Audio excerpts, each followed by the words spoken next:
inclusive, particularmente daquela entrega que é feita toda a tarde pelo Ministério da Saúde, porque o problema do coronavírus, a questão do coronavírus, devido à sua complexidade, ela é transversal. Ela abrange não apenas o esforço do Ministério da Saúde, mas também o esforço de todos aqueles que estão, todos os ministérios envolvidos do governo federal. A partir de hoje, este será o novo formato da coletiva, sempre com a participação de mais de um ministério, para que possa trazer esclarecimentos a toda a população brasileira do esforço que está sendo feito pelo governo. Tá? Então eu agradeço a presença de todos e nós vamos começar agora com o ministro Tarcísio. Boa tarde a todos. A ideia aqui é só falar um pouco sobre a logística, né? Durante essa crise, muita gente fica preocupada e o abastecimento, né? Haverá abastecimento, o abastecimento está funcionando, tem muita notícia, muito reporte acerca de bloqueio de via, interrupção de fluxo. A logística está garantida, o abastecimento está funcionando, né? Os portos estão funcionando, então nós temos medidas para garantir a proteção do portuário e a continuidade dos serviços.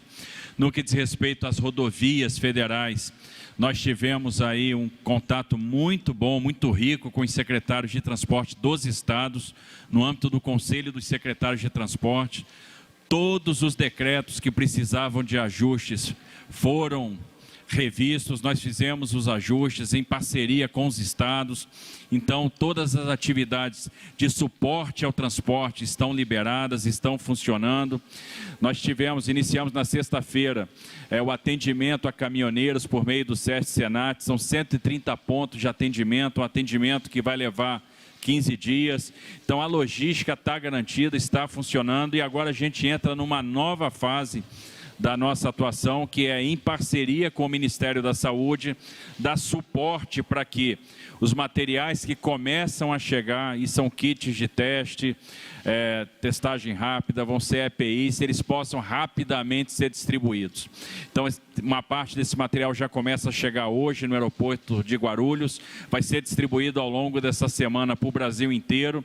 A equipe do Ministério da Saúde está trabalhando nisso e nós estamos prontos para ajudar naquilo que for necessário.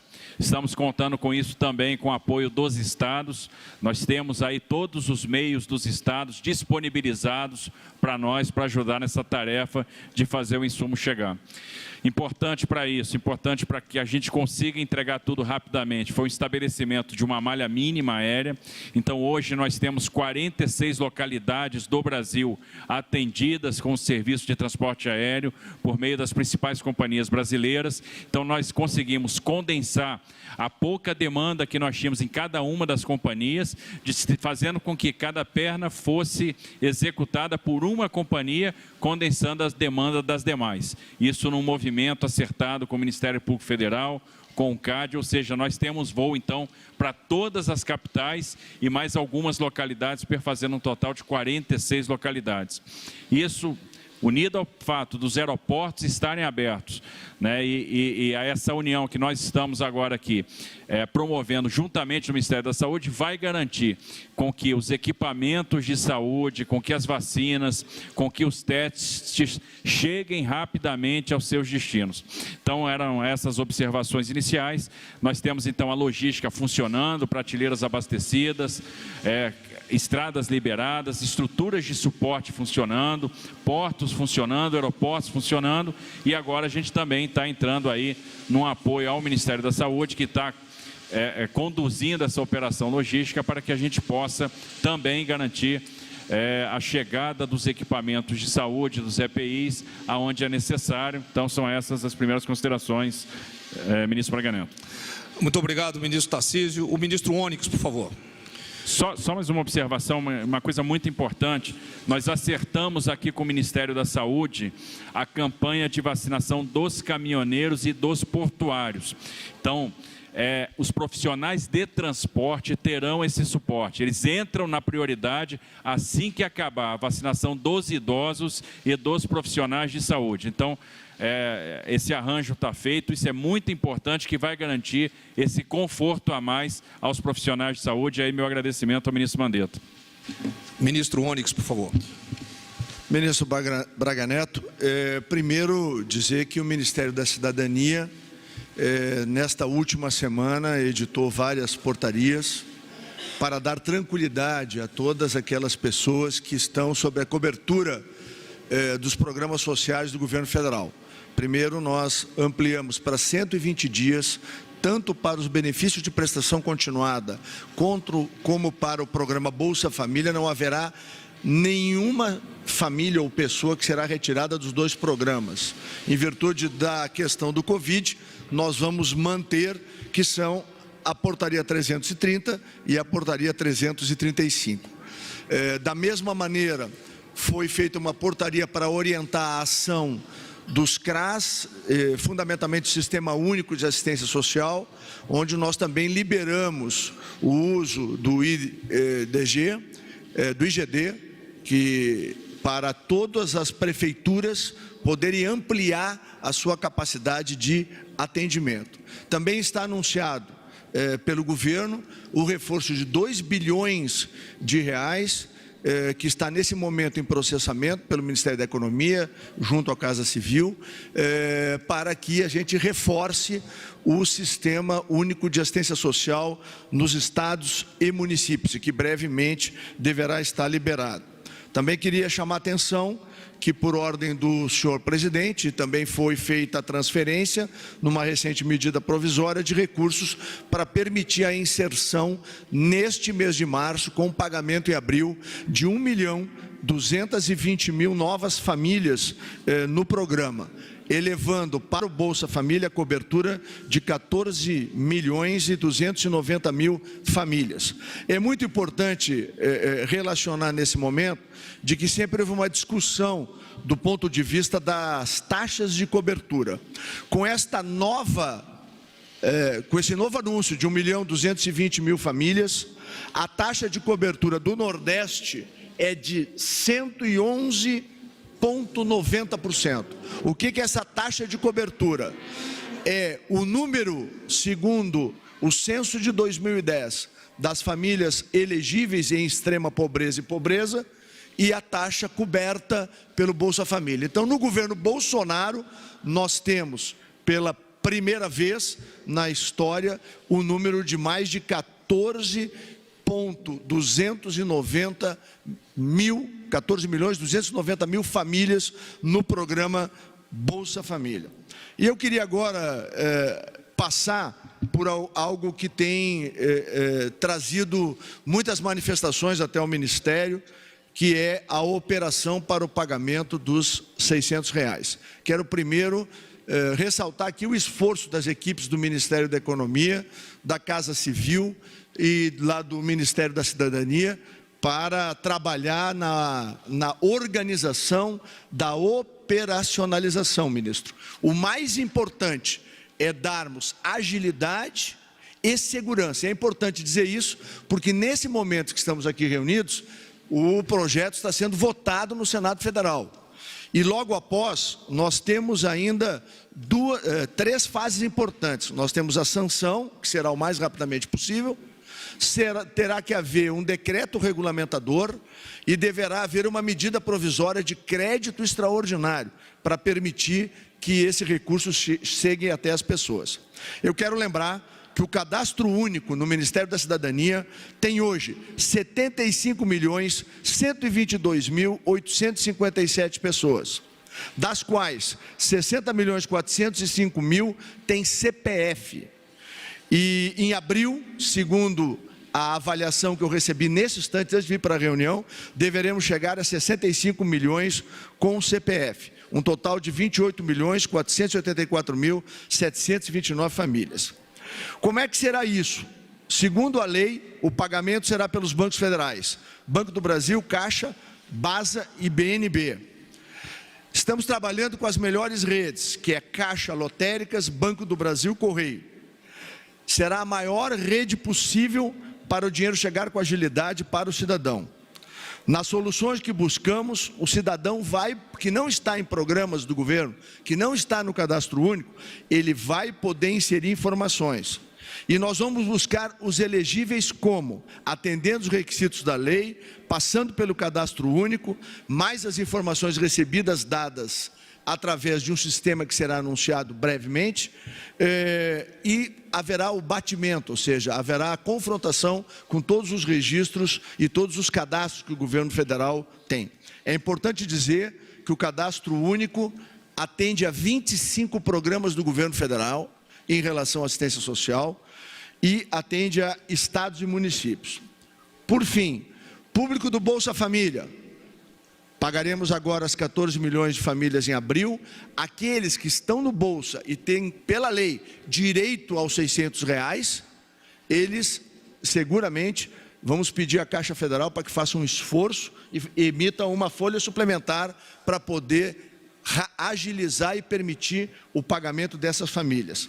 Para quem não recebe o Bolsa, então aí os cruzamentos serão feitos.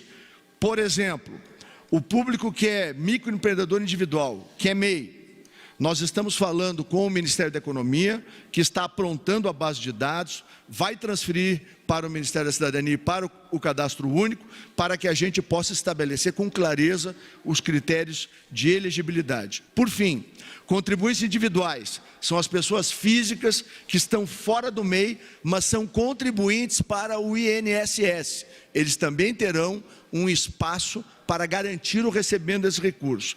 Os informais, que estão à margem de qualquer cruzamento, eles terão uma solução tecnológica. Essa solução será digital. Eu quero fazer um pedido para que as pessoas não se dirijam nesse momento nem às agências da Caixa Federal, nem às agências do Banco do Brasil e nem aos CRAs. O sistema ainda não está implantado por conta de que falta a votação no Senado, que deve acontecer hoje, e a implementação que deveremos anunciar brevemente.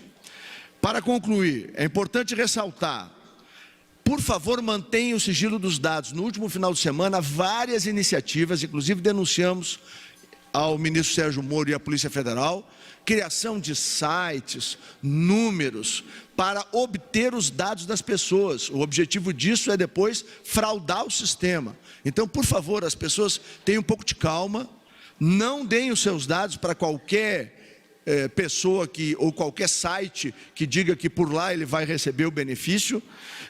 Não procurem os bancos oficiais nesse momento, porque o sistema ainda não está acionado, por conta de que a lei ainda não está sancionada, e tudo isso para manter os dois pilares, que é o de segurança no processo e agilidade. O presidente Bolsonaro determinou que no mais breve espaço de tempo nós possamos atender a todas essas categorias que estão aqui listadas, e os recursos irão chegar sim com segurança na mão de cada brasileiro e cada brasileira para ajudar a vencer esse momento. Era isso, senhor ministro.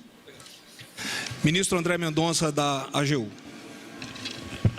Boa tarde a todos. Ministro General Braga Neto, demais ministros. Boa tarde à imprensa, à sociedade brasileira que nos acompanha. Em primeiro lugar, dizer que o momento que nós vivemos é um momento em que se demanda de todos uma atuação serena, séria e baseada em bom senso de todos, trabalho coordenado, um trabalho sistêmico, tendo como foco a defesa do cidadão, o interesse do cidadão. No âmbito do que me envolve, nós temos sido demandados a tomar medidas e avaliar várias medidas com impacto jurídico, e todas as medidas, elas têm que ser avaliadas dentro dessa perspectiva, não só dentro da questão jurídica, mas analisando 4 pilares fundamentais. Primeiro, a saúde. Segundo lugar, desenvolvimento e as desigualdades sociais e regionais. Em terceiro lugar, os impactos econômicos. E em quarto, que é o que me diz respeito mais diretamente, o impacto jurídico e a viabilidade jurídica das medidas. Esse trabalho, por ter essa característica multidisciplinar, envolve o engajamento de todos, e daí a representatividade de todos nós aqui nessa tarde.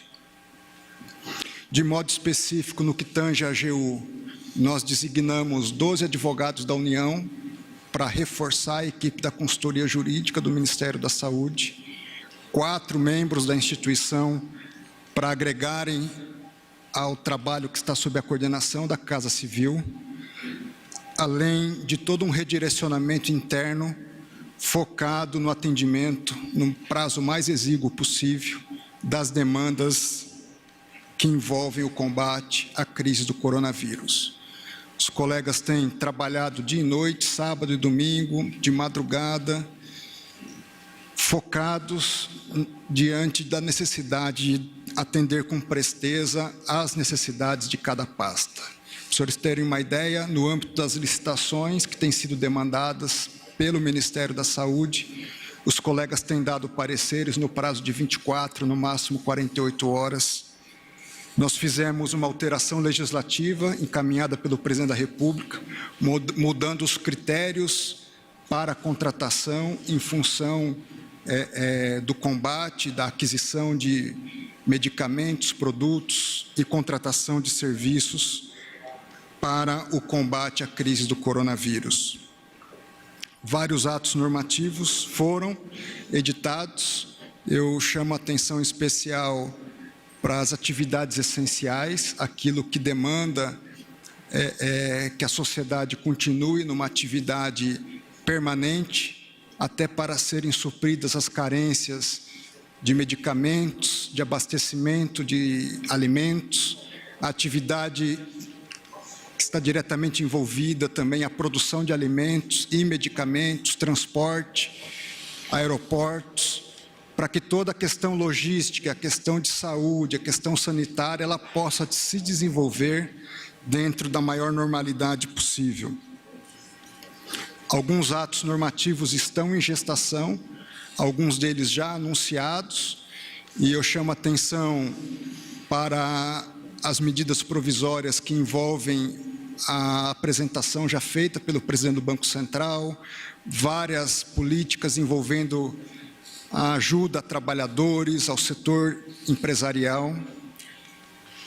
Nós tivemos ontem uma decisão muito importante por parte do Supremo Tribunal Federal, que nos abriu uma perspectiva muito mais segura em termos de segurança jurídica, no que tange as amarras e os entraves até então presentes diante da Lei de Responsabilidade Fiscal e a Lei de Diretrizes Orçamentárias. Nós temos uma expectativa também de uma outra ação muito importante que envolve a questão do BPC. O BPC, da forma como ele foi aprovado, na nossa perspectiva, ele tem vícios de constitucionalidade e, uma vez saneada essa questão, certamente a economia terá muito mais, uma perspectiva muito melhor de auxílio ao combate à crise, porque são 20 bilhões ano, uma perspectiva de 10 anos, 200 bilhões de reais. Então, toda a tratativa de incentivo à economia, ela parte dessa segurança também, do que já existe de comprometimento das finanças públicas. Nós estamos trabalhando também numa medida provisória a partir de um diálogo iniciado pelo Procurador-Geral da República, a fim de se criar um fundo específico destinado ao coronavírus, a vários ingressos previstos, frutos de acordo de leniência, de ações premiadas, de ações civis públicas, ações de improbidade. Então, nós vamos procurar criar um fundo especialmente voltado a aportar esses recursos a fim de que sejam centralizados no combate ao coronavírus. Nós, há pouco, ingressamos com 2 pedidos de suspensão de segurança junto à presidência do Tribunal Regional Federal da 2ª Região. Um deles que trata da questão do fundo eleitoral. A questão do fundo eleitoral, a destinação desses valores, se vai ou não se destinar para o combate à crise do coronavírus, é uma decisão que cabe ao Congresso Nacional, então isso demanda uma alteração legislativa.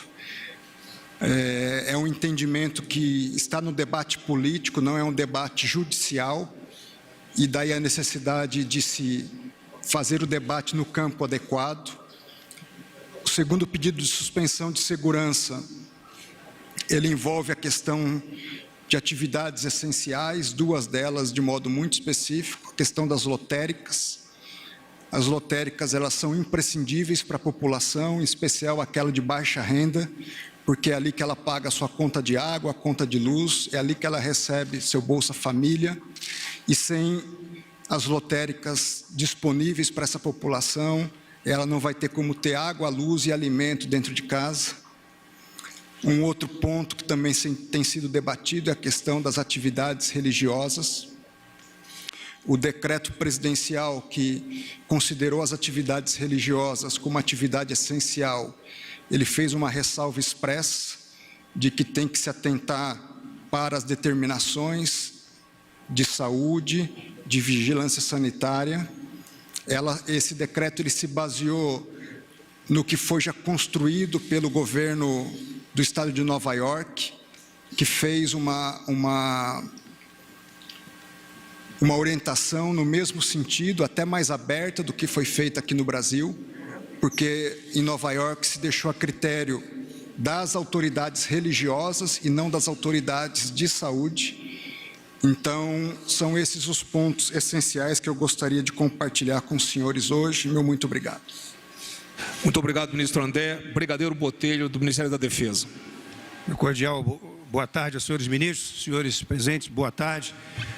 O Ministério da Defesa foi acionado para cumprir a missão de apoio aos órgãos de saúde, os órgãos de segurança pública, desde o dia 20 de março. Com essa missão, o ministro estabeleceu a diretriz de execução para as Forças Armadas por intermédio do Estado-Maior Conjunto das Forças Armadas. Nós nos organizamos, dado a capilaridade das Forças Armadas em todo o território nacional, nós nos organizamos em 10 comandos conjuntos e um comando conjunto permanentemente ativado, que é o Comando de Operações Aeroespaciais da Força Aérea Brasileira. Dessa maneira, nossas ações iniciais foi o contato com as autoridades de saúde e segurança pública dos estados e municípios para identificar as demandas dos estados e municípios no esforço nacional de combate ao Covid-19. E, desde então, várias ações estão sendo desenvolvidas pelas Forças Armadas. Dentre elas, podemos destacar apoio à vacinação contra a gripe. Apoiamos alguns estados contra a vacinação à gripe, a desinfecção e descontaminação de áreas de maior circulação, sejam em metrôs, rodoviárias, estações de BRT, onde nós fizemos esse tipo de trabalho, utilizando a expertise que nós temos, equipes de DQBRN, que é a Defesa Química, Biológica, Radiológica e Nuclear, das Forças Armadas. Fizemos inspeções navais, onde foi demandado, campanhas de conscientização também, apoio à distribuição de cestas básicas, montagem de barracas, montagem de hospitais de campanha dos estados e municípios. Utilizamos também equipes das Forças Armadas especializadas na triagem de pessoas para serem encaminhadas à rede hospitalar dos estados e municípios, apoio ao controle das faixas de fronteiras, em apoio à Polícia Federal e aos agentes de aduana e de imigração, assim como também apoio aos portos e aeroportos nesse tipo de controle. E, enfim, fizemos também capacitação de agentes para a defesa biológica e química, desinfecção e descontaminação de áreas também, a capacitação dessas pessoas. E um grande trabalho que é feito pelas Forças Armadas é o apoio logístico ao Ministério da Saúde também, nas suas demandas logísticas de transporte, seja marítimo, terrestre ou aéreo, para todos os locais do Brasil, de todo tipo de insumos de saúde. Então, em resumo, essas são as atividades desenvolvidas pelas Forças Armadas. Muito obrigado, senhores. Boa tarde.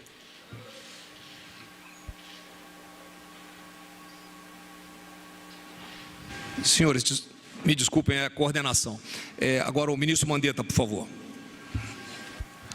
Muito bem, boa tarde a todos. Esse novo formato, aqueles que estão acostumados com o formato dos últimos 60 dias dos boletins epidemiológicos no Ministério da Saúde, entendam como um mesmo boletim, um momento do boletim, só que ampliado no término dos 30 dias entre o primeiro caso e os 30 dias, a gente dimensionou o problema. O problema ele extrapola muito o tamanho do Ministério da Saúde para a solução do problema. Então, a partir de agora, começa um conceito ampliado de coordenação e controle das ações, num formato em que o Ministério da Saúde muitas vezes fará demandas que hoje estão sobrecarregadas no Ministério da Saúde e que esse comitê operacional nos ajuda. Exemplo, estava aqui ao meu lado aqui o ministro Tarcísio. O ministro Tarcísio está com o celular dele ali em tempo real, porque acaba de pousar o avião com os kits que vieram, que a gente fez com a Vale. Então esse avião chega. Se eu estivesse ainda só o Ministério da Saúde, eu teria muita dificuldade em mandar para os estados, já que a malha aérea, a logística aérea, que esse é um insumo que a gente quer que chegue rápido, nós na semana passada despachamos materiais de caminhão de São Paulo para o Pará, por exemplo, que levou 5, 6 dias para chegar.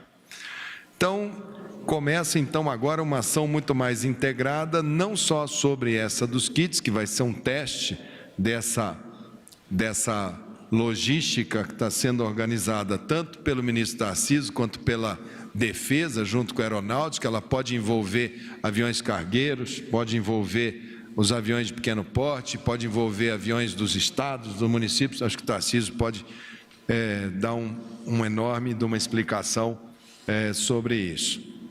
O ministro André tem dado um apoio enorme na questão jurídica, que precisa também de ajustes, porque nessa semana nós tivemos abertura de fábrica que estava fabricando material de máscara N95, que nós estávamos tentando fazer para dar um pouquinho para cada um, e aí vem a ação judicial. Teve a fábrica de respiradores que estávamos construindo para fazer um pouco para cada um, veio o prefeito, fez ordem judicial.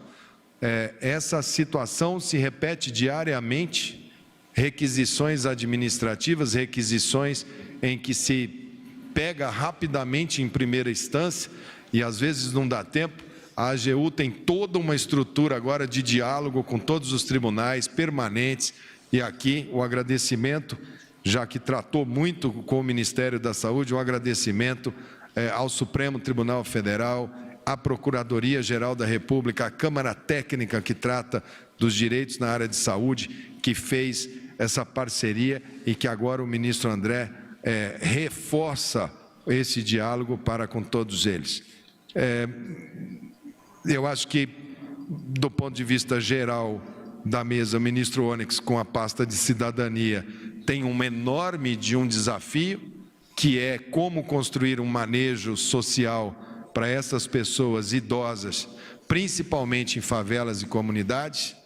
A gente tem dialogado muito dentro do governo, e eu tenho dialogado com os secretários estaduais e municipais, dentro do que é técnico, dentro do que é científico, dentro do planejamento, quais seriam as condicionantes, o que a gente precisa ter na saúde nesta semana, na outra semana, para que a gente possa imaginar qualquer tipo de movimentação que não seja essa que a gente está. Por enquanto, mantenham as recomendações dos estados, porque essa é, no momento, a medida mais recomendável, já que nós temos muitas fragilidades ainda no sistema de saúde, que são típicas não de faltas do Ministério da Saúde ou do governo. Lembro vocês, a China reabriu as vendas e as saídas de material tem 12 dias. Nesses 12 dias nós competimos com os Estados Unidos, competimos com a Europa, competimos com o mundo inteiro, já que lá concentra mais de 94% desses insumos Eu sei da boa vontade de muitas pessoas para fazer um pouco, mas lá concentra grande quantidade. Hoje nós conseguimos fechar a compra de 200 milhões de itens hoje. O mercado começou a se ajustar, já estamos com 92% da produção chinesa voltando ao normal. A gente imagina que nesse mês agora de abril, essa compra nós vamos testar o prazo de entrega. Eles têm até 30 dias para entregar. Nós vamos ver se isso vai chegar aqui com 5, com 10, com 15, com 20 ou com 30. Pode ser que para a gente colocar esse material aqui, pode ser que o ministro Tarcísio vai ter que fazer uma logística internacional. Pode ser que vai ter que mandar cargueiros lá na China para pegar esse material para voltar. Então isso agora, após a assinatura desse contrato, aí a coisa pode andar. Hoje, o nosso maior desafio no Ministério da Saúde, tenho certeza de todos os ministérios, é a burocracia estatal, típica da estatal, que tem que ter e que a gente preza muito, mas que para tempos de emergência, entre aprovar uma MP com recursos adicionais, como foi votado lá no Congresso, e esta MP literalmente se transformar num empenho para que a gente possa empenhar esses valores, são sempre valores altos, e pagar e poder andar, demora. Os fornecedores da China, eles querem receber contra a entrega, que é uma coisa atípica também. Então, a Embaixada do Brasil na China vai fazer a conferência e fazer o pagamento. Nós estamos trabalhando com muita agilidade, mas precisamos de conforto legal para poder andarmos mais rápido, todos nós que estamos aqui. Nós temos uma série de outros itens, mas eu acho que, pelo que eu entendi, General Braga, a gente depois permanece para que o Wanderson apresente o boletim, que é o consolidado das 24 horas, o Gabardo apresente as providências que tem em relação que foram tomadas, essa questão de abastecimentos. Então, eu acho que, em considerações gerais do que é a pasta saúde, que continua técnica, continua científica e continua trabalhando dentro do seu planejamento com os CONAS, que é o Conselho Nacional de Secretários Estaduais de Saúde, e o CONASEMS, Conselho Nacional de Secretários Municipais de Saúde, que aqui eu agradeço os dois presidentes que trabalharam o final de semana todo e trabalharam hoje e estão trabalhando no Ministério para que a gente possa ter o estoque nacional de leitos, o estoque nacional de insumos e para que a gente possa analisar as condicionantes do sistema de saúde para, na hora certa, podemos dar um passo à frente em relação à economia. Muito obrigado, ministro Mandetta. Então, deixando claro para os senhores, esse é um novo formato das conferências de imprensa no final da tarde, todos os dias, sempre com a presença de mais de um ministério, mas a constante presença do Ministério da Saúde, aqui todos os dias. Nós passaremos agora a 8 perguntas. Após as 8 perguntas, o ministro Mandetta permanecerá para aquele briefing diário que ele tem sobre a situação do coronavírus no país. Muito obrigado a todos. Isso aí o pessoal vai falar depois, tá? Agradecemos a presença de todos, vamos lá. Primeira pergunta, Luciana Verdolim, Jovem Pan.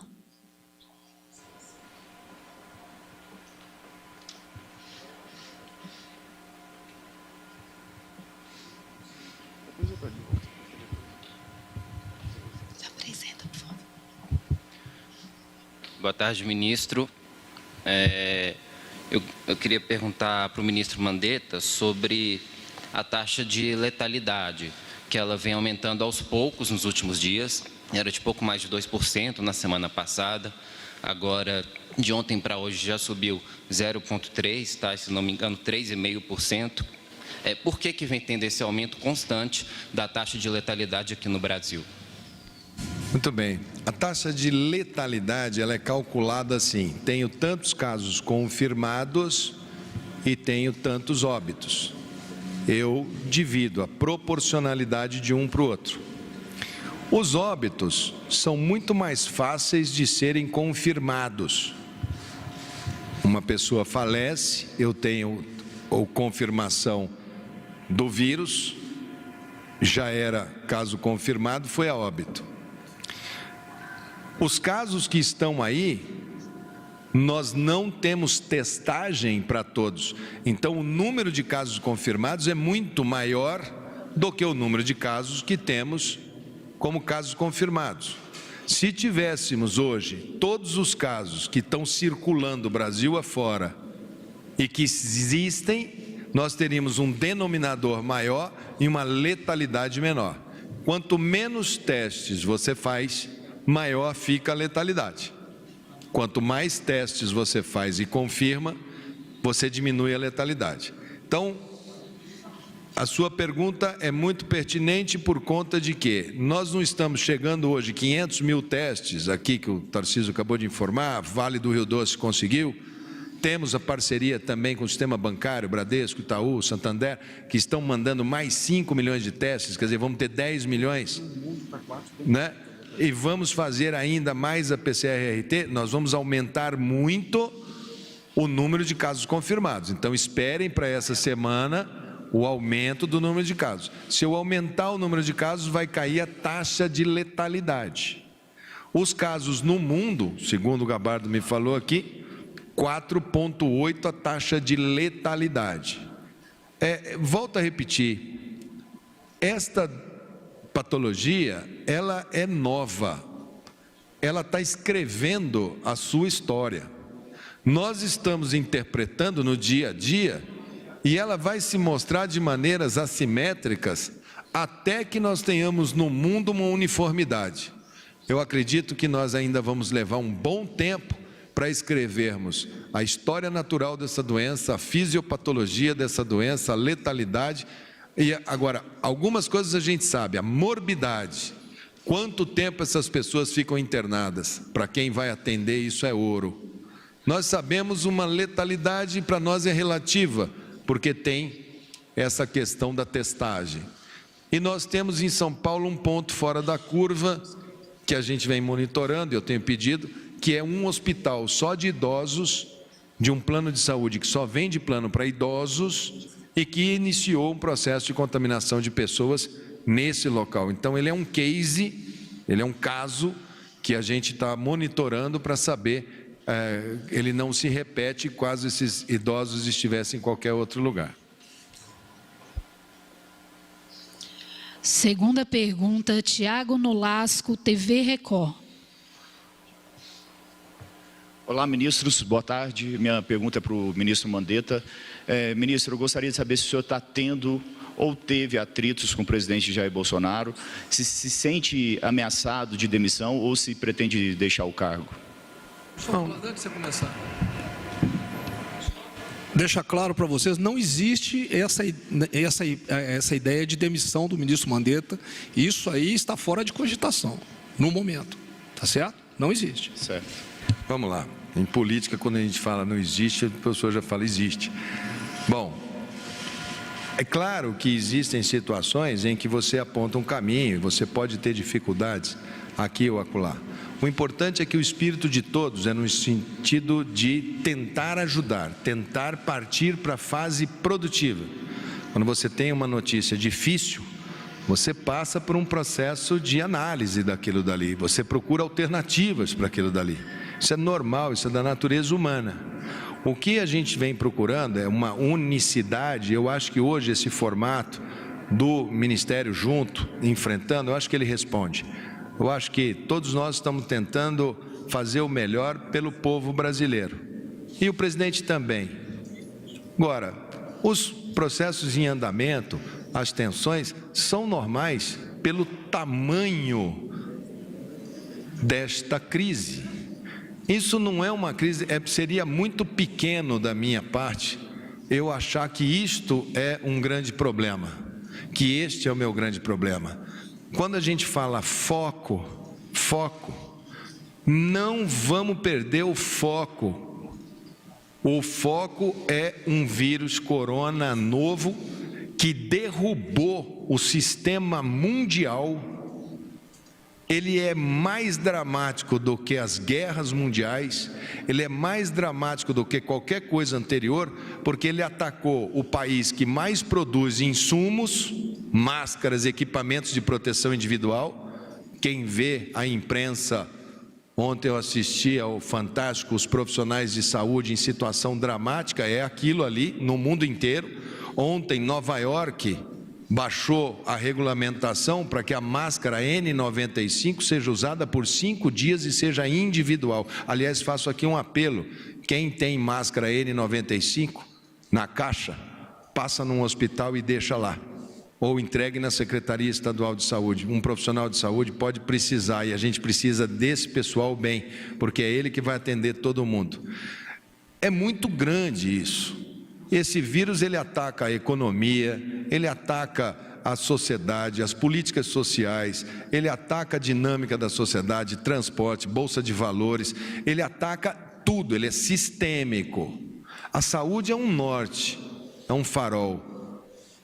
Enquanto nós não temos uma resposta mais cientificamente comprovada, a saúde vai falar: para e vamos evitar contágio. Isso não é a saúde ser boa ou má, estar certa ou estar errada. Isso é o nosso instinto de preservação. Isso, como diz Khalil Gibran, isso é a ânsia da vida por si mesma. Isso é a nossa vontade de preservar. Então, a nossa vontade de preservar, o instinto pela vida, ele é mais forte do que o instinto econômico.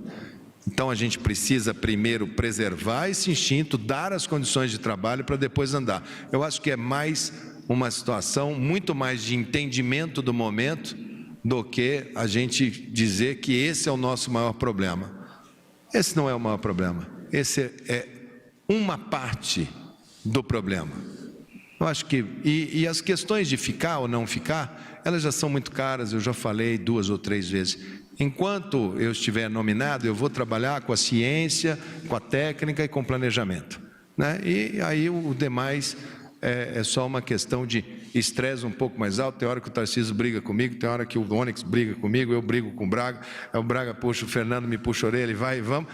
É uma casa que hoje está todo mundo estressado por conta de um enorme problema para todas as nações do mundo.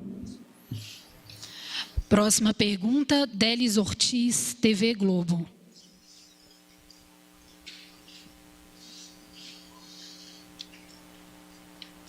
Boa tarde a todos. Eu queria perguntar para o ministro da Casa Civil, que está concentrando... Fala mais alto?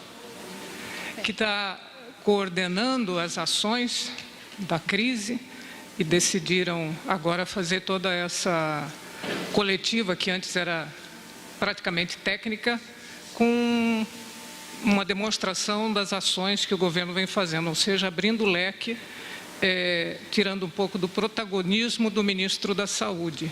Mas como os senhores já responderam que está tudo bem e é assim mesmo, o clima é tenso, eu queria perguntar para o ministro da Saúde e também para o senhor sobre essa orientação científica, técnica e baseada em orientações da Organização Mundial de Saúde, que vem sendo dada pelo Ministério da Saúde e sua equipe, e a orientação não científica, política, que vem sendo dada pelo chefe dos senhores, que é o presidente Jair Bolsonaro. Essa tensão, esse conflito vai permanecer, ou os senhores que falam que estão tentando uma ação conjunta vão conseguir convencer o presidente de que essa orientação científica é que prevalece no mundo inteiro e é importante nesse momento? Eu queria deixar bem claro aqui o seguinte: essa reunião aqui, ela não está aqui por motivos políticos, ela está aqui porque o problema do coronavírus, ele atinge transversalmente todo o governo. E o que nós queremos aqui é ampliar a informação que o cidadão estava tendo. Essa informação estava esparçada. Em qualquer situação de crise, os planejamentos são centralizados e as ações descentralizadas. E nesse planejamento está inclusive a questão da informação à população. Então, este é o motivo de nós termos, a partir de agora, para que a população tivesse acesso a uma gama de informações mais completas, para tranquilizar a população, que nós estamos reunindo aqui diversos ministros, tá? Diversos ministérios. Hoje é um simbolismo de estarmos aqui somente com ministros, né? Para que essa população passe a ter uma informação um pouco mais completa, devido exatamente à complexidade do problema. Ministro Mandetta, por favor. Sempre técnico, sempre científico, sempre sobre o máximo que a gente puder fazer para preservar vida. O Ministério da Saúde mantém o seu posicionamento sempre científico, sempre técnico, procurando mostrar para todos, sem distinção, qual o porquê, qual é a razão de termos esse posicionamento técnico, científico e por que estamos assim. E se tivermos que ler e mudar, nós não temos problema nenhum em falar. Podemos fazer com segurança? Podemos, faremos. Não podemos fazer com segurança, o Ministério da Saúde vai continuar advertindo, orientando, procurando trazer todos para dentro do mesmo foco. O nosso inimigo, nesse momento, número 1, é o vírus. E ele tem efeitos colaterais em todos os lugares. Eu vejo que o grande divisor é: temos uma onda na saúde e temos uma onda na economia. Parece que está muito claro para todo mundo isso. Parece que é consenso de todos que fazer um lockdown absoluto da sociedade brasileira, nesse momento, não é o que a gente está precisando, porque a gente vai ter muito problema ali na frente. Moderar como nos movimentar, como ativar partes importantes da economia, para que não tenhamos a segunda onda maior que a primeira, também já é ponto consenso de todos que estão aqui nessa mesa. Então, acho que se a gente conseguir partir, mas nada feito isoladamente o governo federal. O governo federal decidiu que agora vai ser assim. Não. O SUS trabalha com a tripartite. Eu tenho o fórum com os secretários, que conversam com os governadores, eu tenho esse canal permanente de diálogo. E vai ser através desse canal que a gente vai ter as condições. No momento, a gente deve manter o máximo grau de distanciamento social, para que a gente possa, nas regras que estão nos estados, dar tempo para que o sistema se consolide na sua expansão. Nós estamos aumentando o sistema, estão chegando equipamentos. A gente tem que aguardar a quantidade de hospitais de campanha que estão sendo ainda construídos em várias cidades. O governo federal também irá dispor para determinadas localidades de hospitais de campanha que precisam ainda ser montados. Os equipamentos de proteção individual chegaram nos estados na sexta, no sábado, no domingo, na segunda-feira, chegaram nas secretarias estaduais. Elas ainda têm que repassar esses equipamentos para todos os hospitais de referência, para eles se sentirem abastecidos. A compra que fizemos ainda tem que chegar. O plano de manejo social e econômico da parcela extensa da sociedade, a burocracia mata, e ela está muitas vezes no caminho entre o que se vota e como chega no cidadão. Tudo isso exige que a gente não faça movimento descoordenado e movimento em manada, senão nós teremos os dois problemas ao mesmo tempo. Nós teremos um mega problema de doença e um aprofundamento da crise econômica. Então nós somos todos aqui maduros, todos homens, inteligentes, e vamos passar por isso com o máximo de reflexão que a gente possa ter, com os números que a gente possa ter. Aqui só tem gente, o Ministério é extremamente técnico, e em sendo extremamente técnico é fácil da gente montar boas estratégias. Próxima pergunta, Daniel Verteman, Estadão. Ministro Mandetta, boa tarde. Eu queria que o senhor detalhasse um pouco os critérios para a distribuição destes testes que o governo está comprando. Semana passada o Ministério falou em mais 20 milhões de testes. Quantos estados, quais estados vão receber, quais hospitais? quais serão os critérios dessa distribuição? Já foram entregues uma quantidade? Qual será essa quantidade, em que prazo? Só para eventualmente você não perder sua chance de pergunta, como nós vamos ficar, o Wanderson e o Gabardo vão apresentar, a sua pergunta vai ser apresentada ali na apresentação.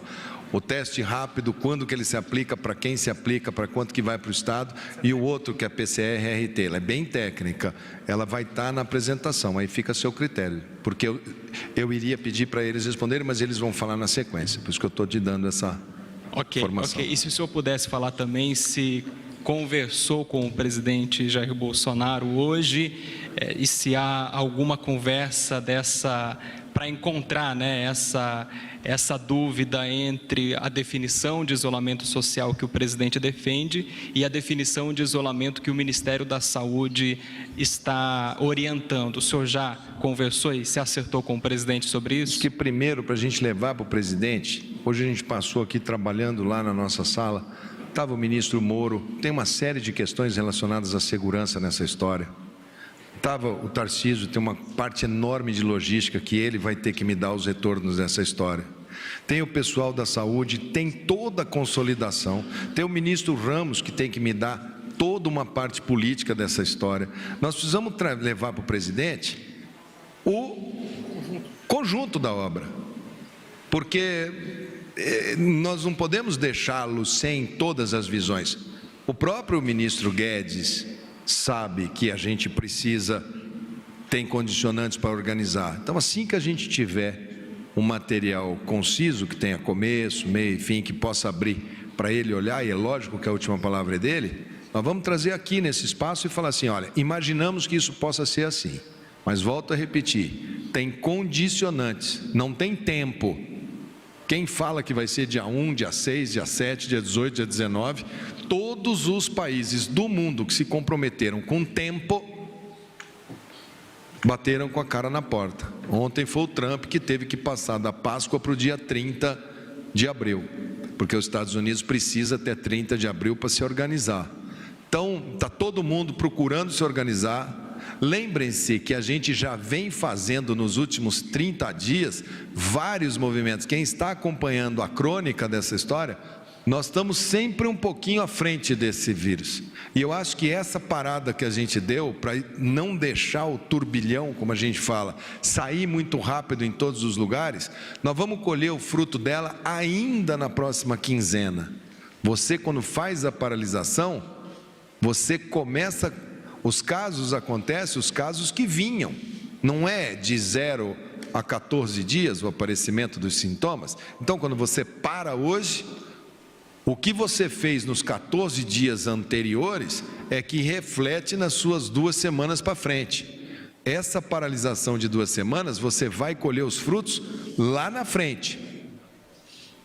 Então não pense, e parar no meio, no pico do morro, igual a Itália fez, parar quando você está lá no ápice, a Espanha, parar quando está lá no ápice, aí a epidemia vai sentir o seu curso, mesmo você tendo parado até o final, e vai causar aquilo que aconteceu, e pode causar em Nova York, e pode causar na Califórnia, mas eles são muito fortes, você está falando da maior potência do mundo, né? Então a gente está vendo a maior potência do mundo, pegar uma cidade que é a mais cosmopolita do planeta, olha o que esse povo investe em biossegurança, olha o CDC, olha a indústria, olha o parque, olha o PIB.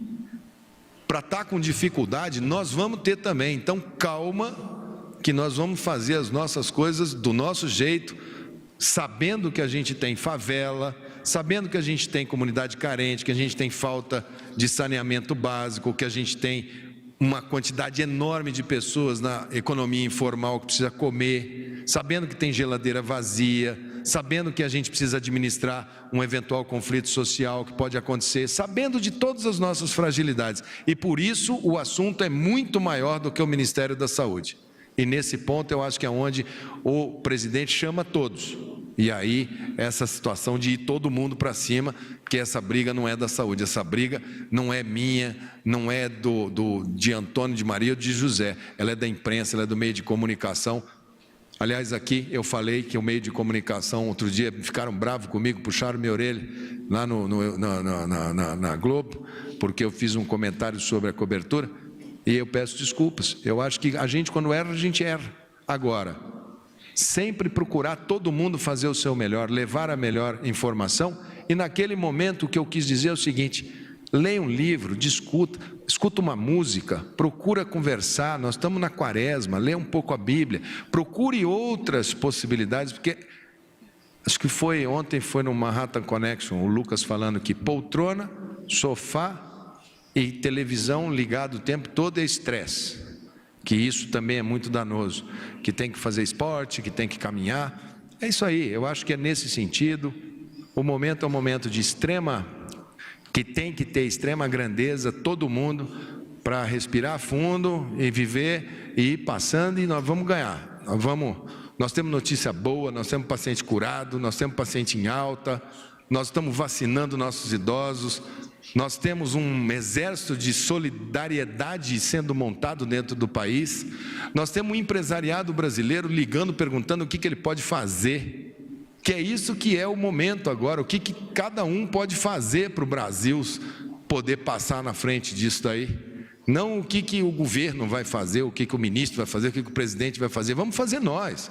Essas horas não tem rico, pobre, PT, PCdoB, PMDB, DEM, não tem, acabou. Agora é mirar, passar por isso da melhor maneira possível, vai doer, vão ser dias duros, nós vamos todos passar dias duros, vamos ter dias bons, vamos ter dias que vamos acertar e vamos ter dias que vamos errar. E todo mundo tem que fazer a sua autocrítica e falar: eu errei, vamos para frente, vou melhorar. E otimismo, e fé, e rezar, todo mundo. Outro dia me perguntaram dos pastores: pode ficar aberta a igreja? Pode, só não pode aglomerar, só não pode pôr a mão, abraçar a pessoa, isso não pode.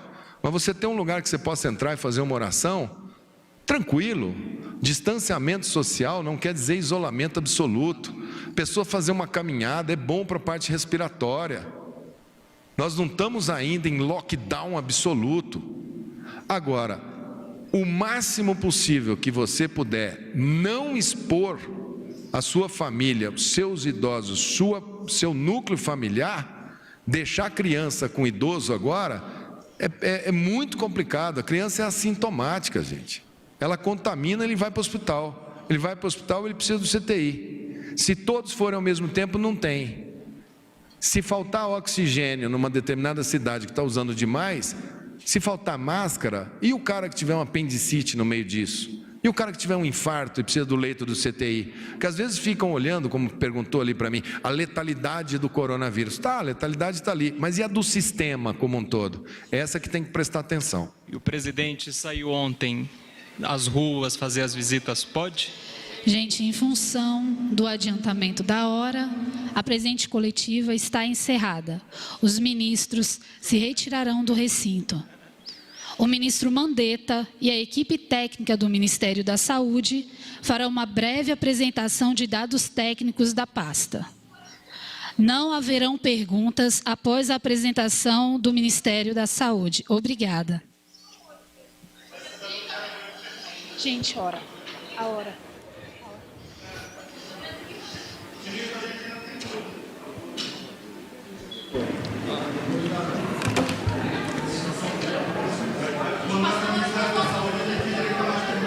Nós não tem problema responder.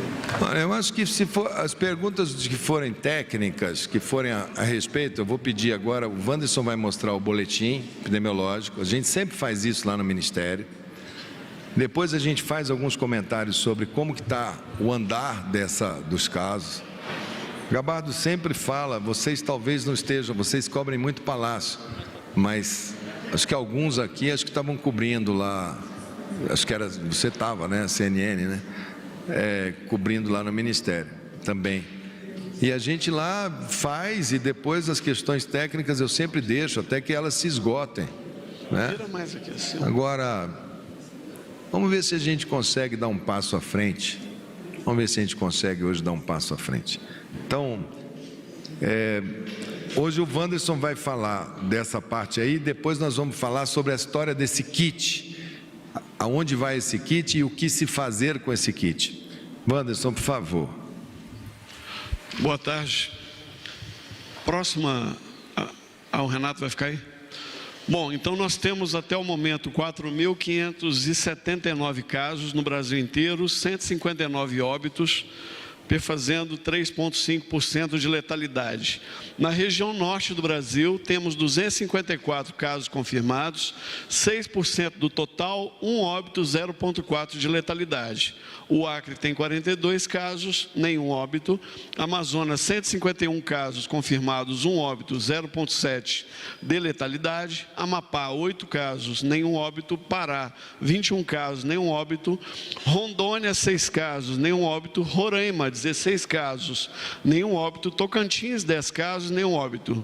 Região Nordeste, 790 casos no total, 17% do Brasil, 17 óbitos, 2,2% de letalidade. Alagoas, 17 casos, nenhum óbito. Bahia, 176 casos, 1 óbito, 0,6% de letalidade. Ceará, 372 casos, 5 óbitos, 1,3% de letalidade.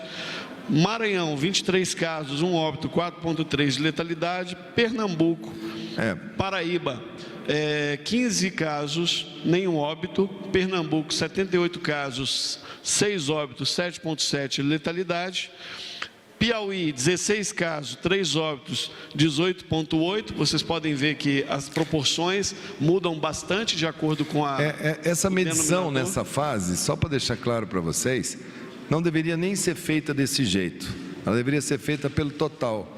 Porque vamos supor que um estado tivesse 1 caso e 1 óbito. Você falaria que a letalidade era 100%? Então, ela não é tão matemática assim. Acho que eles estão colocando ali mais porque eles sabem que com o decorrer do tempo, você vai aumentar o diagnóstico. Talvez aquela letalidade de 3,5 ali, ela é mais representativa. Ela é mais representativa. Embora eu ache que, testando, aquele 4.579 ali vai subir. Vocês viram para quantos casos foi os Estados Unidos, quando ele jogou teste lá dentro? 111 mil casos. 111 mil casos, não foi? Você imagina a China com 1 bilhão e 500 milhões de pessoas, a China falar que só teve 80 mil casos? Quer dizer... Possivelmente, ministro, a letalidade real vai estar aqui em torno de 0,5%, 1%. No futuro, quando nós tivermos mais testes, então só falando das regiões globais, 2.507 na região sudeste, 55%, 132 óbitos, 5,3%, centro-oeste, 435, 9%, 2 óbitos, 0,5%, sul, 593, 13%, 7 óbitos, 1,2%. Todos esses dados estarão lá no nosso painel. Pode passar o próximo, Renato. O que dá, na evolução, 323 casos novos, de ontem para hoje. É 8% do total acumulado até ontem, ou seja, 323 sobre 4.256, 11% de incremento. Nos óbitos, nós temos 23 óbitos confirmados nas últimas 24 horas, 17% de incremento em relação ao total até o dia anterior, pode passar. E aqui o coeficiente de incidência, que é a proporção em relação à população. Então, nós temos o coeficiente de incidência mais elevado em Brasília, por causa do tamanho da população. A incidência global do Brasil dá 2,2 por 100 mil habitantes. Então, nós temos aqui todos os estados e as regiões mais afetadas, Sudeste, Centro-Oeste, Sul, Nordeste e Norte. Pode passar? Muita atenção aqui naquele quadro. Porque a gente vai ter que trabalhar com muita inteligência, porque nós não imaginamos com um país com tanta diferença, se vocês olharem aquele gráfico ali, nós não deveremos ter uma epidemia, a gente espera não ter uma epidemia, ao mesmo tempo em todos os estados da federação. A gente entende hoje os maiores riscos: São Paulo, Rio, nesse momento, Ceará, quem que você está vendo aí? Ceará aqui, Rio de Janeiro, São Paulo aqui. E o Distrito Federal, ele tem uma característica toda ímpar, né? Que é o fato de você ter uma concentração local e muita viagem ao exterior, e uma área, uma cidade que traz gente ida e volta de todo o país. Então Brasília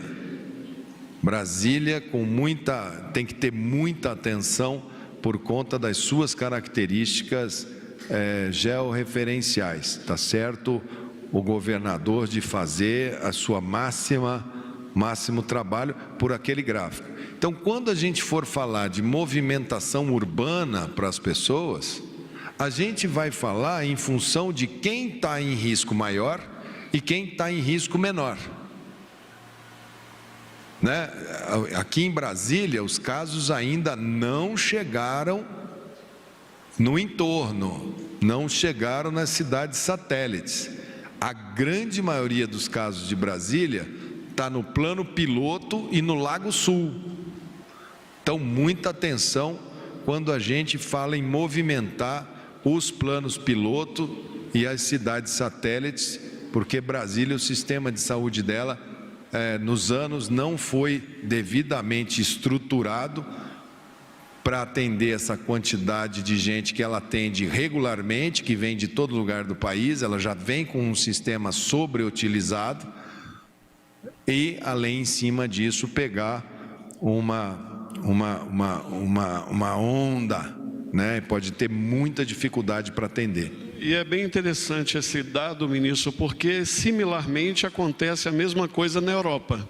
Quando cruzamos os dados por incidência, a gente encontra que Genebra ou a Suíça tem a incidência mais elevada da Europa, até mais do que a Itália. Pode passar. Os óbitos são 136, então 85% dos óbitos foram concluídos, as investigações. A maior parte deles são homens. Aqui tem a data do óbito. Então ontem, dia 30, tivemos 2 óbitos. Hoje é dia 30, né? Hoje é dia 30. Então, aqui é o dado preliminar. Esse dado ele vai se atualizando. Pode passar, Renato? A faixa etária, 90% dos óbitos estão acima de 60 anos, e nós temos 6 óbitos na faixa etária de 20 a 39 e 8 óbitos na faixa de 40 a 59. Qualquer medida que fale em movimentação da nossa sociedade não pode deixar de olhar para esse gráfico aí. Então é só pegar as pessoas acima de 60 anos e cuidar? E aí eles não pegam, e aí todo mundo vai pegar a gripe, igual tem gente que fala, se 80% pegasse, os 20% estavam assim. Como se essas pessoas estivessem dentro de uma cápsula estéril. Essas pessoas moram com vocês, essas pessoas têm netos, filhos, trabalham, pegam ônibus, são ambulantes. São eles que vão ser os próprios ambulantes que a gente quer acelerar e cuidar da economia informal, podem ser a maior vítima, porque olha lá, 90% acima de 60, quase todos hipertensos e diabéticos e doença crônica. Não é isso? Exatamente, 85% de todos os óbitos apresenta pelo menos um fator de risco. Ou seja, ainda tem 15% que não tem nenhum fator de risco relacionado. Vamos lá. Próximo. Hospitalizações. No sistema de monitoramento de hospitalizações, nós temos, ao longo do ano, deste ano, 16.879 hospitalizações.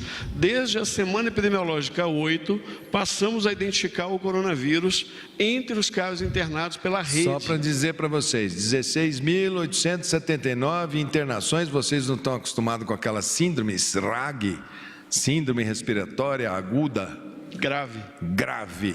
Esse é o paciente com gripe que interna, vai para o hospital e vai parar muitas vezes no CTI, e muitas vezes tem óbito. Esses óbitos e essas internações todos os anos acontecem, independente do coronavírus. Tem gente achando que as pessoas só vão por causa de corona. Nosso desafio é que esses 16.879, vão aumentar agora, porque nós estamos entrando no nosso outono e vamos para o nosso inverno.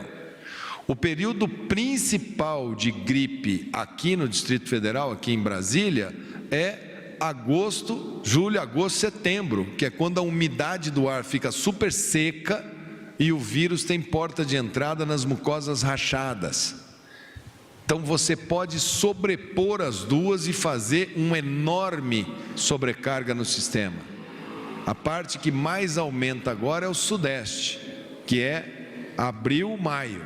Depois junho, julho é o sul do Brasil. Agosto, setembro é aqui o Centro-Oeste. Em outubro, novembro é o Nordeste brasileiro e a região Norte, é isso? Região Norte, o inverno amazônico geralmente é no verão do Sul. Então a gente deve ter aí um desafio, e se eles acompanharem essa onda, nós podemos passar aí um bom tempo tendo um surto epidêmico no eixo Rio-São Paulo, aí ele melhora. Aí um surto epidêmico no Sul, aí ele melhora. Um surto epidêmico no Centro-Oeste, aí ele melhora.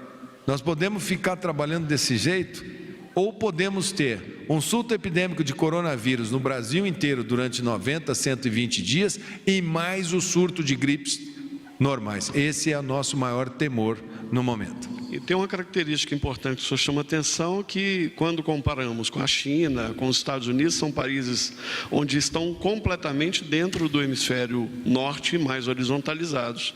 E nós temos desde o tropical até o equatorial, o subtropical. Pode passar? Aqui são 757 hospitalizações por SRAG desde a semana epidemiológica 8, aqui a semana 13 ainda incompleta, os dados estão sendo atualizados. Pode passar? Ministro, nós tivemos um incremento comparado com o mesmo período do ano passado de 118% no número de internações ou notificações por síndrome respiratória aguda grave.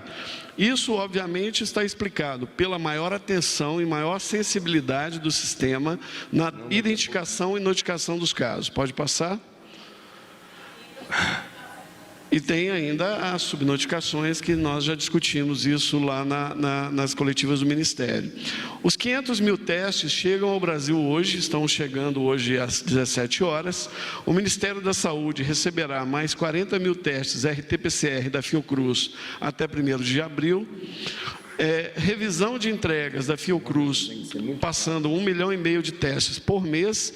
A encomenda é mantida de 22,9 milhões. Há um desabastecimento global de insumos para a produção dos testes, ou seja, acaba afetando a disponibilidade dos testes. O RT-PCR, que é o teste molecular, ele é o teste que é feito no início da doença. Ele é para diagnosticar casos graves internados e por amostragem de casos leves em unidades sentinelas que continuam funcionando em todo o Brasil. Vários estados que não tinham unidades sentinelas instaladas estão ampliando, e a gente está fomentando a abertura e a instalação de pelo menos uma unidade sentinela em cada região de saúde do Brasil. O teste rápido, que é esse que está chegando hoje no Brasil, é um teste para ser usado num período tardio da doença, porque é quando o nosso corpo desenvolve anticorpos. Este teste só é aplicado a partir do 7º dia de início dos sintomas. Ele não é para a identificação de um caso no início da doença. Ele é para auxiliar a vigilância na identificação dos pacientes que podem ser positivos no âmbito de profissionais de serviços de saúde, não são só profissionais de saúde, ou seja, aqueles profissionais que estão atuando nos serviços de saúde, além dos profissionais de segurança. Numa primeira etapa, nós estamos ampliando, recebemos agora 500 mil kits, a distribuição vai para as unidades básicas de saúde, de acordo com as características. Só para ficar claro para todo mundo, vamos lá.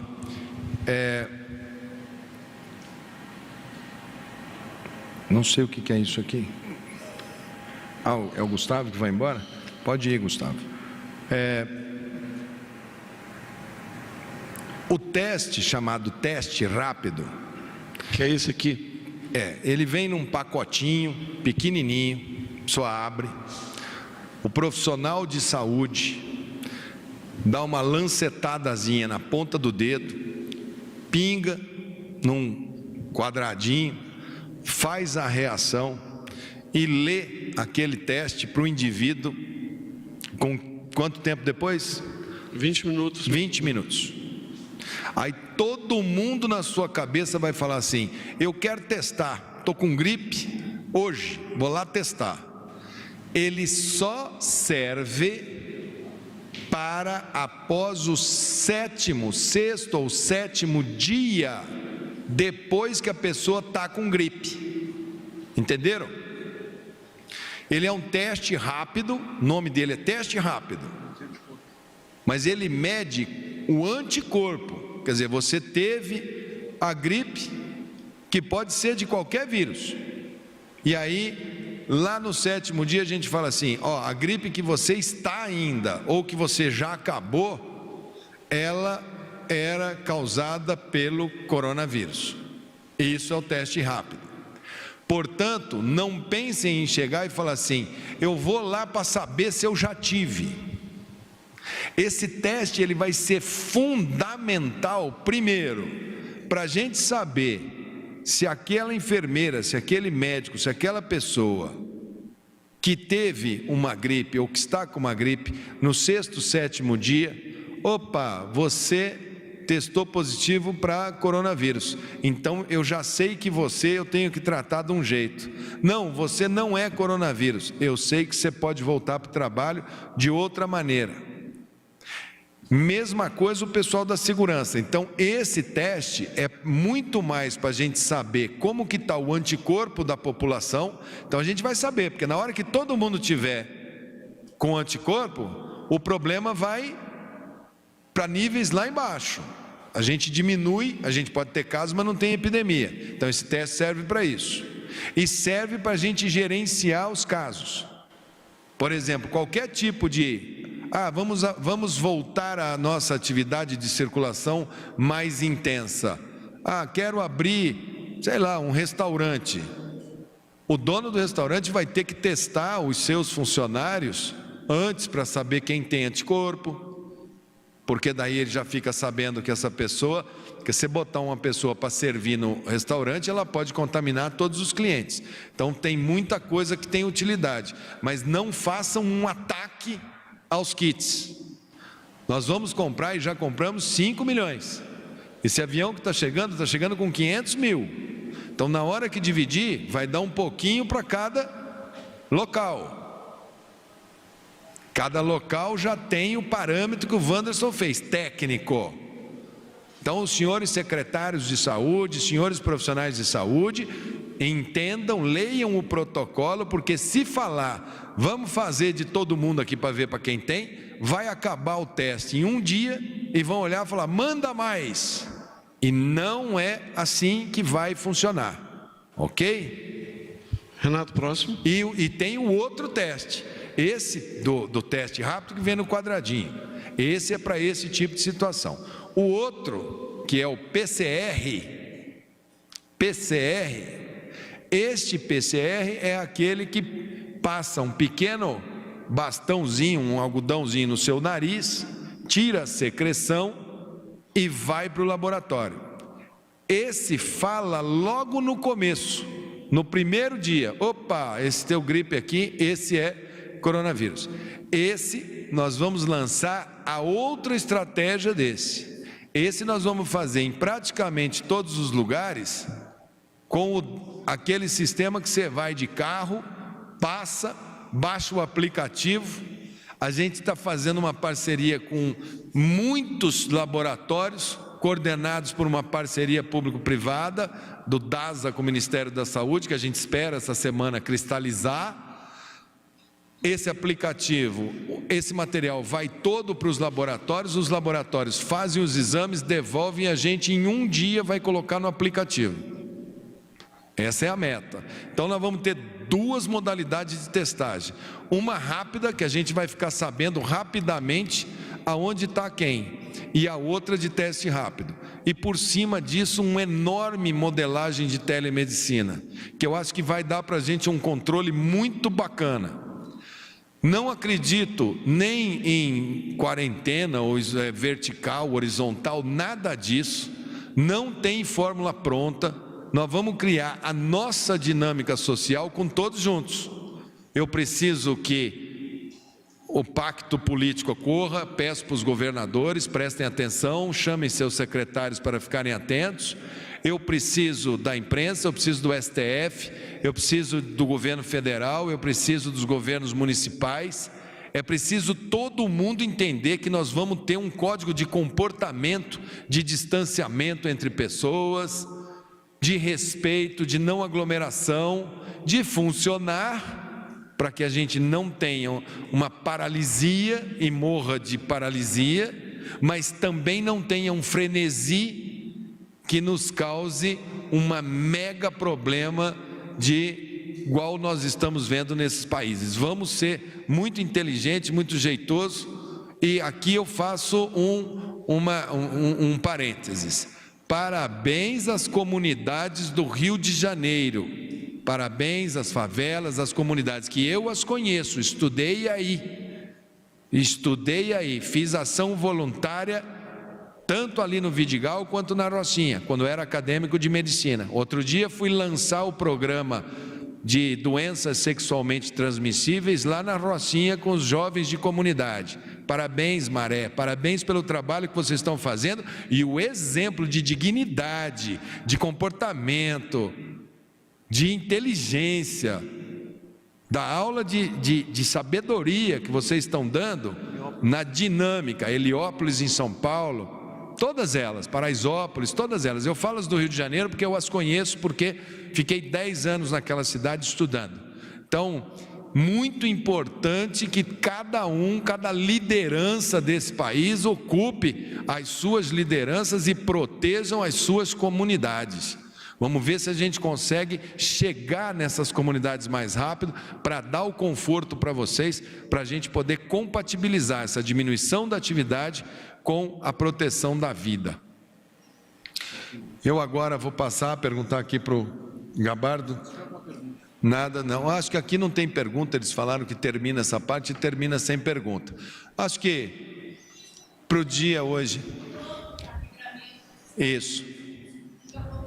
Primeira coisa que a gente tem que fazer para fazer esse plano, os atores têm que estar confortáveis para fazer o plano. Então a primeira coisa que a gente está tentando é que cada um baixe a temperatura e a gente coloque. Primeiro, como é que nós vamos começar? Olha, nós podemos ter todas essas ideias aqui de funcionamento, e já tem muito, já estão trabalhando.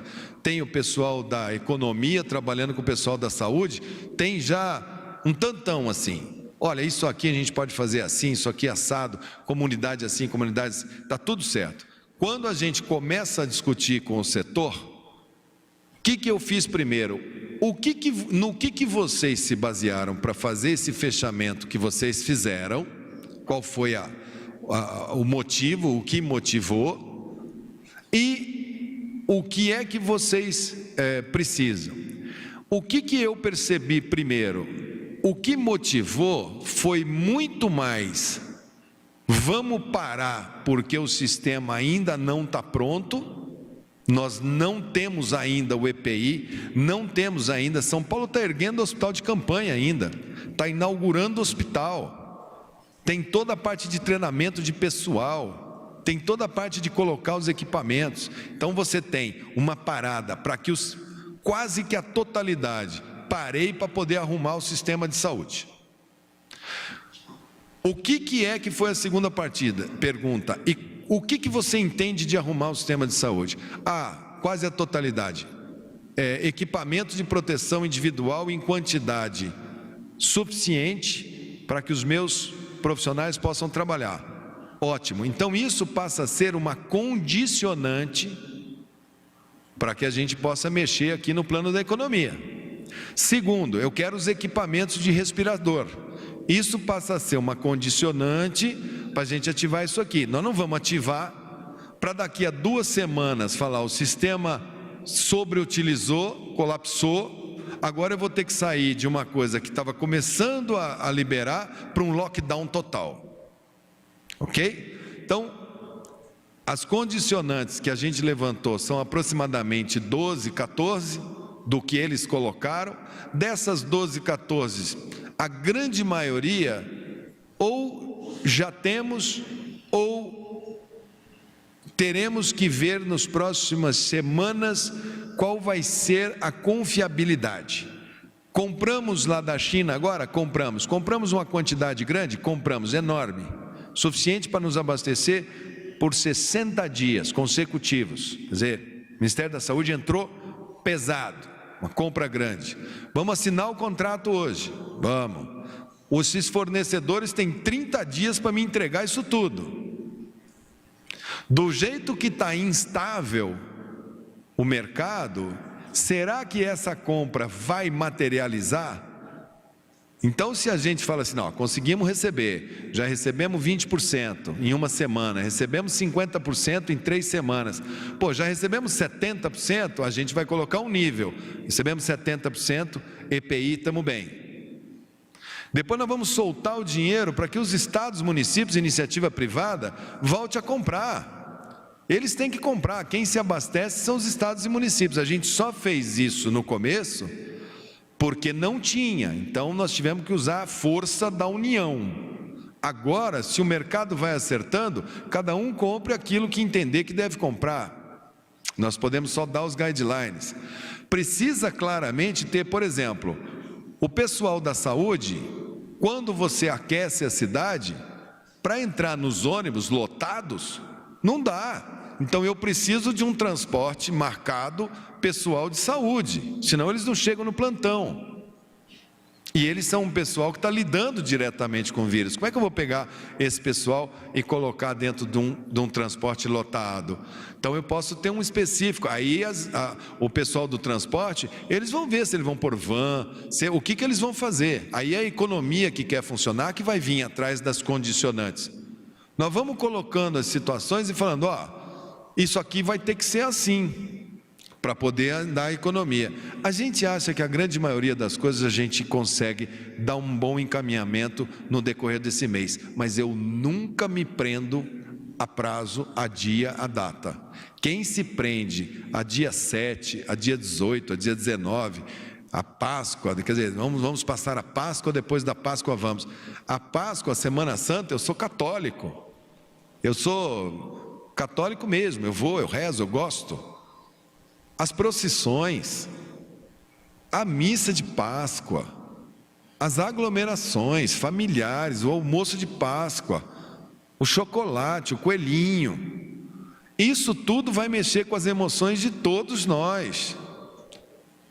E nós vamos ter que ser muito resiliente, né? O Papa Francisco está dando toda a orientação, rezando homilias na Praça São Marcos vazia, mostrando que, olha, fé é um processo individual, agora, aconselhe, se aconselha com o seu pastor, aconselha com o seu guia espiritual, aconselha com o seu líder espiritual, aconselhe com os rabinos, aconselhe com quem de direito, como que vamos fazer para passar por essa parte, por essa fase, como cidadãos conscientes de que o nosso primeiro mandamento é preservar a vida, e nós vamos atrás de preservar a vida do maior número possível de pessoas. Nós estamos na quaresma e é como cristãos que nós vamos, ok? Então assim que a gente tiver, equipamento ok, EPI ok, transporte, pode andar de táxi e Uber?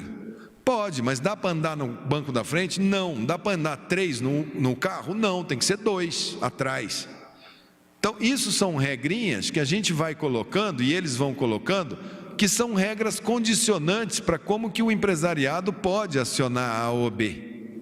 Então, isso eu acho que a gente consegue construir, não é difícil, é bom senso. Alguns estados, e são temporárias, e elas podem diminuir e elas podem aumentar. Se o pessoal começar a bagunçar, ela aumenta e piora. ela vai para mais fechamento. Se o pessoal ficar regulando, ela estabiliza e a economia vai devagar e depois aquece. Ok? Obrigado a todos. Está encerrada essa coletiva. Boa noite a todos.